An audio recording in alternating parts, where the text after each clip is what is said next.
Yeah, but the idea is this: moral facts, if they exist, okay, it's not a simple thing. It's going to be complicated. It's going to rest, for instance, on it's not going to be completely divorced from us, because moral talk has to do with agents, right? If there were no minds in the universe, right? If it was just matter in motion, there were no minds, okay? There were no living organisms, no agents of any kind, right? If there was nothing that it was like to be anything, okay? Then morality wouldn't exist. That is, moral discourse would be relevant, right?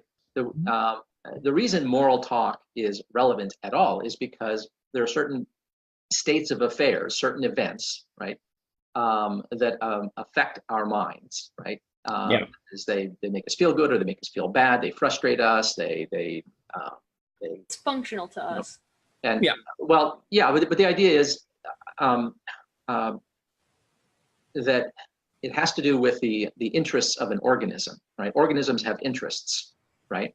That is, it can be in your interest, for instance, to be fed. It's not in your interest to be starved, for instance, right? So that there's something that it's like to be you, and that there are states of affairs that can conduce to your well-being or conduce to your immiseration. Okay. Those are the kinds of facts that we want to say relative to organisms.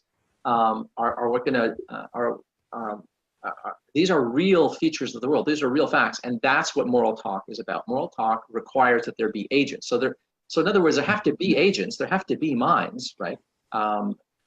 It has to be the case that you, in principle, could flourish and be happy and be irritated and suffer and die and have all of your interests squashed. For instance, like when you die, for instance, all your interests are just finished, right? For you. So consequently, morality requires that there be agents, but it doesn't mean that morality is simply up to the agent, right? So what some people want to say is, no, morality is just subjective. It's just up to the agent. Whatever I judge to be right is right. Whatever I judge to be wrong is wrong.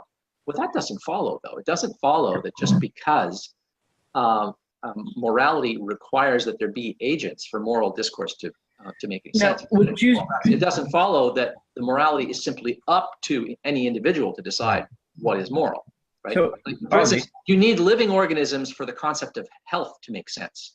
Right? But I don't get to just decide what health and ill health and illness are. That's not up to me. There are facts in the world that make it the case that something is healthy or unhealthy. Oh yeah, if plants have morals, then it's not functional to us because it doesn't work. And I would submit that morality doesn't apply to plants. Because there's nothing that it's like to be a plant. Plants don't have minds. They can't suffer, right? They have biological interests, but they cannot suffer. They cannot be ameliorated. They cannot flourish.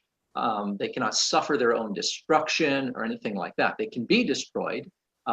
They can flourish in a biological sense, but they cannot, in an emotional or psychological sense, flourish or be immiserated. And that's why there's nothing wrong with mowing my lawn. It doesn't, right? If there's something wrong about mowing my lawn, it's not because it's hurting the blades of grass. It's because it's disturbing my neighbor, or maybe the exhaust from my mower is creating pollution, which is bad for other beings that are objects of moral concern. The idea is that the blades of grass in my backyard are not objects of moral concern.